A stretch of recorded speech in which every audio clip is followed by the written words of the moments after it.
3.5 years ago, the world was shocked when the managing director or big boss of the International Monetary Fund, Dominique Strauss-Kahn, also then seriously being touted as a French presidential candidate, was arrested in his hotel in New York, taken by the police to a New York precinct and charged with rape. He'd been accused of raping a maid in the hotel. The maid refused to withdraw the charges. At that time, many of us felt that whether or not Strauss-Kahn was guilty, he later settled out of court. The IMF was certainly guilty of raping countries and continents, and that it was symbolic that its boss was being charged with a crime which the institution committed every single day in different continents and in different countries. So what is the IMF? Ever since its foundation in 1944 at Bretton Woods, together with the World Bank, it has been one of the key financial institutions of the United States empire. Its role has always been controversial because its policy prescriptions are tied with an umbilical cord made of piano wire to the US Treasury and its European allies. In the early days, the International Monetary Fund carried out policies approved by the United States. The big challenge then came from socialism, the idea of a planned economy, and the IMF and the World Bank promoted development. That is, countries were encouraged to industrialize a tiny bit, to build themselves as a rival to the alternative approach that was coming from Moscow and Beijing. After the collapse of the Soviet Union, the Western approach to market liberalization, privatization, austerity, free trade, which it thought had produced massive growth in the developed countries, especially, of course, the United States of America itself, could be sent via the international financial institutions, the IMF and the World Bank, to the rest of the world. Of course, what they missed out was that Washington itself would soon, in the late 60s and 70s, be subjected to a growing crisis within its own economy. And so it would no longer be capable of sending US investments out, but instead would become a magnet to encourage investments from other parts of the world, i.e., foreign investments for those countries in the United States to try and revive its economy. By the time the Soviet Union collapsed in the late 80s, early 90s, the political formula and the economic formula worked in tandem. The strategy that was developed, which has been known as the Washington Consensus, as summarized by the World Bank itself, had 10 basic points.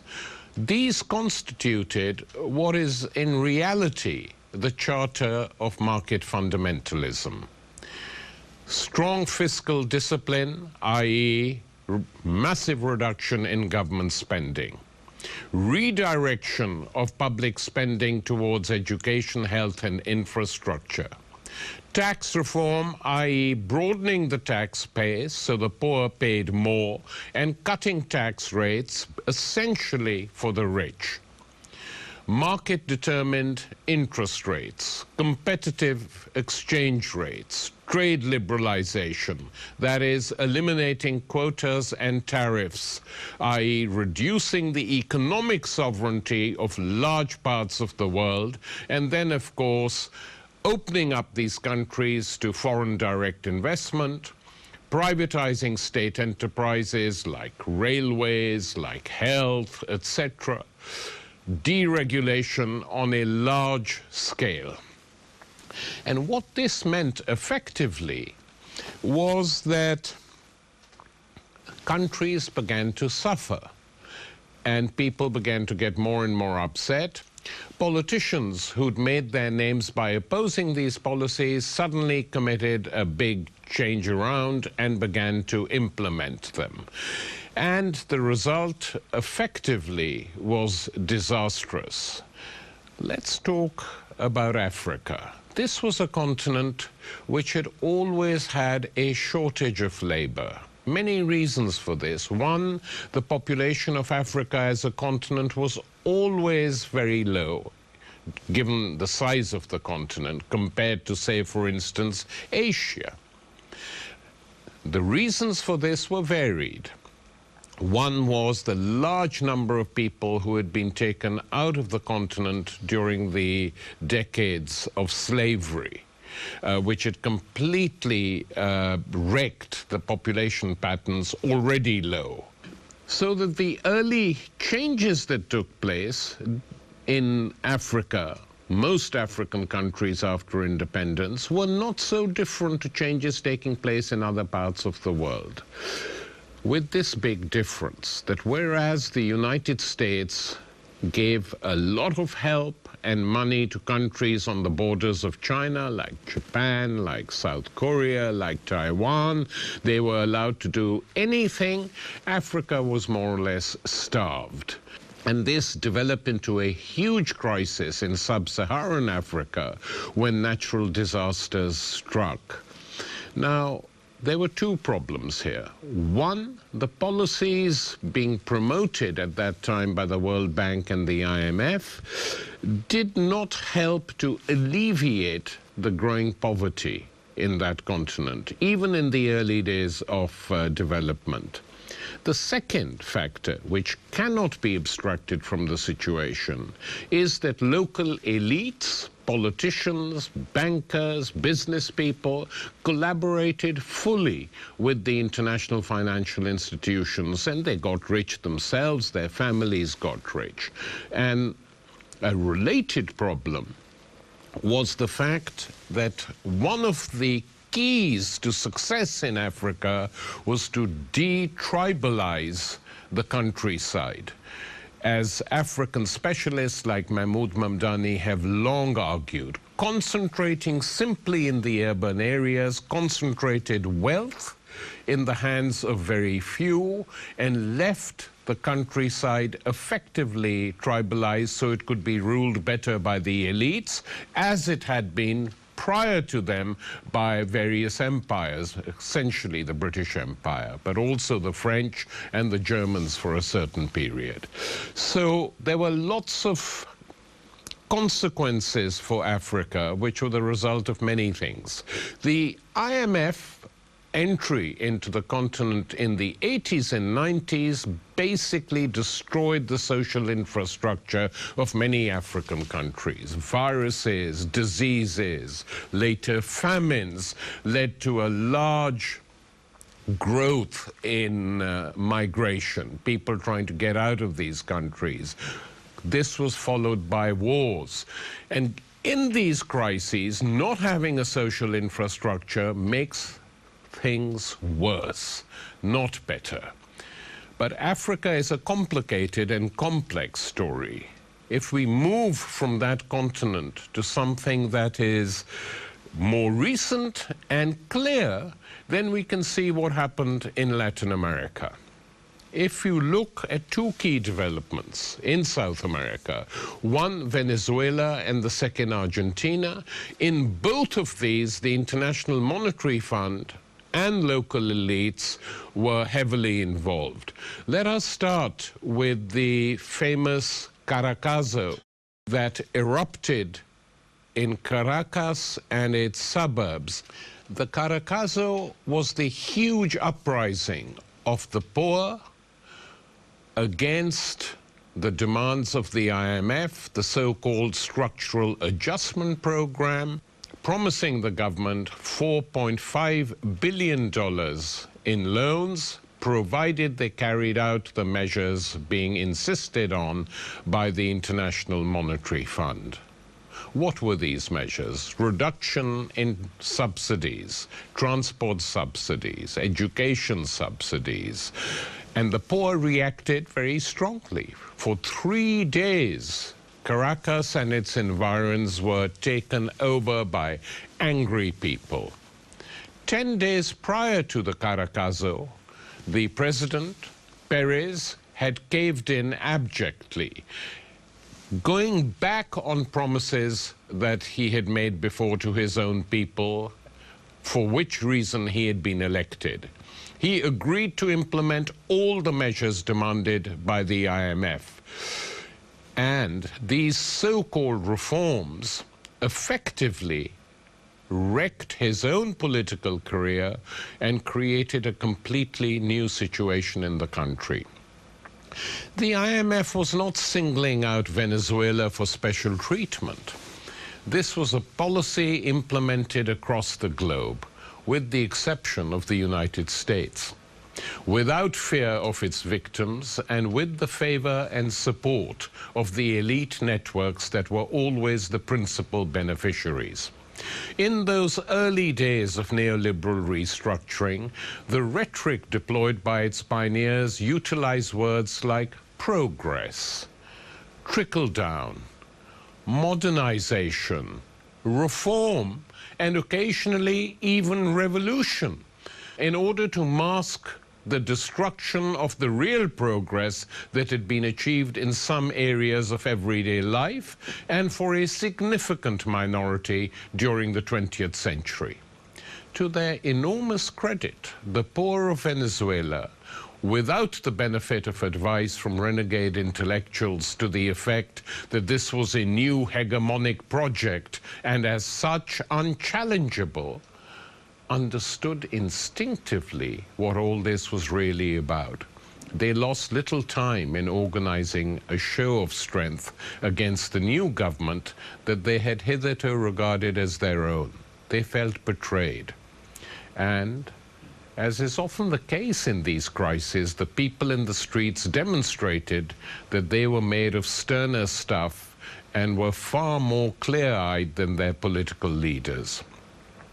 Within a few hours, the anger that had lit the streets in Guarenas began to infect large swathes of metropolitan Caracas. It triggered off a series of embryonic uprisings in Caracuá, La Guara, Maracay, Valencia, Barquisimeto, Guiana, Merida, and Maracaibo. What the government at the time feared the most was that the revolt might affect the flow of oil. But instead of offering concessions, especially on the contentious issue of public transport subsidies and the price of gasoline, the regime opted for a fatal choice. On 28th of February 1989, Carlos Andrés Perez declared a state of emergency, suspended all the clauses in the Constitution relating to civil liberties. And by the way, not a whisper of protest in the American press or from American politicians. All public assemblies were banned. The Venezuelan military was put in control. Their first act was to impose a 12-hour curfew which compelled citizens to stay at home from 6 p.m. to 6 a.m. Over the next 4 weeks, the generals ordered the soldiery, in most cases fresh recruits between the ages of 17 and 20, to assault the poor neighborhoods, inspire fear through acts of terror, and if necessary, shoot to kill. Plan Avila, a set of measures prepared in the 60s to deal with the armed struggle factions in the countryside, was now put into action against an unarmed urban population. The massacres that followed led, according to unofficial estimates, to the loss of 3,000 lives, including those of many women and children. And in some cases, the dead lay on sidewalks outside their dwellings where the bullets had found them. The global response was muted. It had not yet become fashionable to describe a massacre as genocide and threaten humanitarian intervention.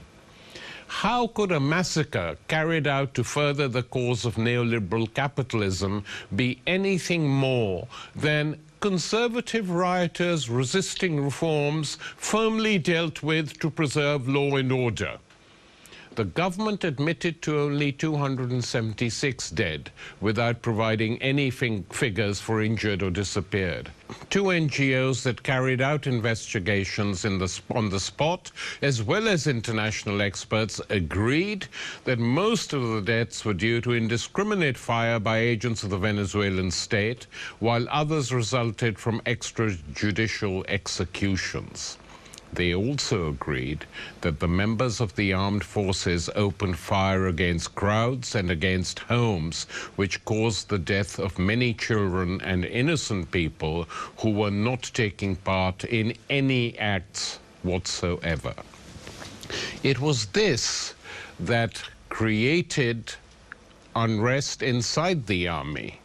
And it is now, of course, well known that a group of young officers led by Hugo Chavez, decided to meet clandestinely inside the armed forces and decide that they would never tolerate the military being ordered by politicians and the IMF effectively to fire on its own citizens, arguing for a different form of life. This created Bolivarianism. The seeds were sown on the streets of Caracas, and that is what explains the overwhelming support that Hugo Chavez and his successors have received from the poorest of the poor in Venezuela, whose conditions of life would never have improved had the IMF prescriptions been followed. But no lessons were learned, and Argentina was the next to go. Popular protests erupted on the streets of Argentina through the hot December nights of 2001. Crowds from the shanty towns attacked stores, supermarkets, bank pots and pans. The middle classes came out to fight for their rights. Why? Because Argentina had been a country in hock to the World Bank and the IMF and the US Treasury Department. For more than a decade, the Argentinian government had carried out instructions coming from this troika and hoping that the country would benefit. Finally, the banks collapsed, and the trigger was the IMF's suspension of loans to Argentina on the grounds that President Fernando de la Rua's government had failed to meet the conditions on public spending cuts. The result was a disaster, a run on the banks, depositors rushed to get their money out, and their pesos converted into dollars. The economics minister slapped a corralito, a little fence to limit the amount of cash that could be withdrawn, leaving the savings of numerous people trapped in failing banks. The protests intensified. The president had to resign, his helicopter roaring up over the Rosada Palace with clouds of tear gas below. The fall of this president was the first of many. Over the next 10 days, as many as 3 or 4 acting presidents fell. And these unscheduled changes of government in Argentina's history did not result in a military coup, mercifully. The country went through 5 nominal heads of state in 10 days. What happened? Nothing happened from the state.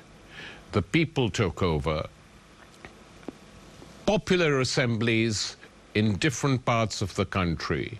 The economic crisis could not be blamed on a malfunctioning state. The reason it was malfunctioning was because it was carrying out US instructions. And ultimately, the government abandoned the fixed exchange rate of 1 peso to the dollar, to which the previous president had clung. The currency collapsed before stabilizing around 360 pesos. With the IMF and other institutions refusing to come to the help of Argentina, the government formally repudiated the country's debt, totaling over $130 billion. It was the biggest default in history. The GDP fell by a record 16.3% in the first quarter of 2002, and manufacturing output dropped by 20%. Argentina has a population of 37 million people. 52%, 19 million, fell below the official poverty line, while 20%, 7.5 million, could no longer afford sufficient food. There were reports of children starving in the impoverished rural province of Tucumán. Unemployment soared to 23% of the workforce, with a further 22% underemployed. And so it went on. Ultimately, new elections produced leaders who decided to take the economy by the scruff of its neck and reverse their fortunes. And through a whole set of measures, all of which went against the prescriptions of the IMF, Argentina slowly began to recover. Till under Nestor Kirchner and later Cristina Kirchner, the economy had reached a normal level. It wasn't great, but people had memories of what had happened before. And so it was that the IMF's attempt to wreck Venezuela failed. It succeeded in Argentina with disastrous results till its prescriptions were no longer taken seriously. But it carries on in other parts of the world. Nothing much has changed. Critics are attacked. The mild criticisms of Joseph Stiglitz, formerly of the World Bank, Nobel Prize-winning economist, saying that the IMF was guilty of market fundamentalism and refusing to look at alternatives, was denounced. Stiglitz was just his policy prescriptions were not practical. He was an academic. He stayed in five-star hotels when he was working for the World Bank, etc., etc. Petty, trivial responses to a criticism which, while weak, at least attempted to open and start a debate. So where is all this going to end?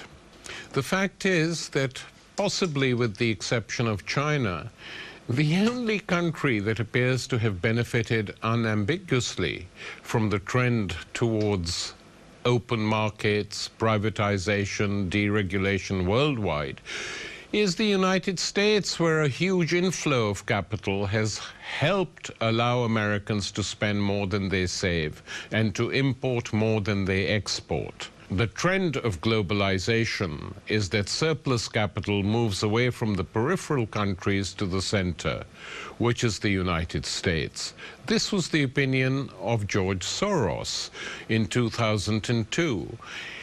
He'd come to Monterey to persuade financial and political leaders to back his idea of creating a $27 billion pool to finance development, especially when private capital flows dry up. He said, the US government view is that markets are always right. Soros continued, my view is that markets are almost always wrong and they have to be made right. Globalization proves disappointing, he was quoted as saying in the New York Times in March 2002.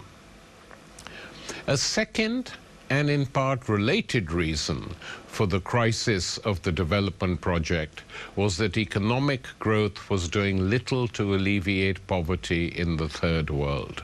The development project of the 60s and 70s had led to the president of the World Bank, Robert McNamara, admitting as far back as 1970 that even the attainment of high rates of growth of GNP in low-income countries left, and I quote, infant mortality high, life expectancy low, illiteracy widespread, unemployment endemic and growing, and the distribution of income and wealth severely skewed.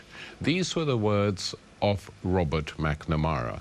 So, if we are now confronted with a situation where the development project also failed, and the neoliberal project has now failed not only the African continent, South America, large swathes of Asia, but has also failed the United States itself, which is how we can understand the 2008 crisis, the International Monetary Fund, which, if the United States had not been the United States, would have sent its teams in and said, do this, do that, cut this spending, that spending, no stimuluses, etc. But the United States, being the only truly sovereign state of the Western world, does not accept any of these prescriptions from anyone. They do what they need to do in order to preserve their country as they see best. And of course, they're not doing a good job. But the fact is that the IMF and its policies have failed completely. All that is taking place now is sticking plaster is being put to cover up the wounds of the 2008 recession. No structural changes are taking place which might prevent such a thing from happening again. And the world watches bemused. In Europe and North America, people feel that there is no other alternative, which makes them powerless and helpless, and they have to then do what? Wait and see. The only continent where people have taken to the streets is, as I've pointed out earlier, South America, Argentina, Venezuela, Bolivia, Ecuador, Brazil to a certain extent, and they keep trying. In India, the situation, which is painted in bright colors, is actually quite gloomy. And in China, where there has been huge economic growth, it has come at the expense of social benefits to the poor. So the creation of a new bourgeoisie and a huge upper middle class in China has also created a country where wage and salary differentials are today the highest in the world. Clearly, this is a situation which cannot last permanently. It will explode. It has created a new disorder in the world today, and the alternatives are not visible so far in the countries most deeply affected by these disparities and inequalities.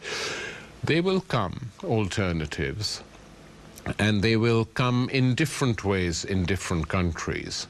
But one thing is clear, that the solutions are not going to be supplied by the European Central Bank, or the World Bank, or the International Monetary Fund.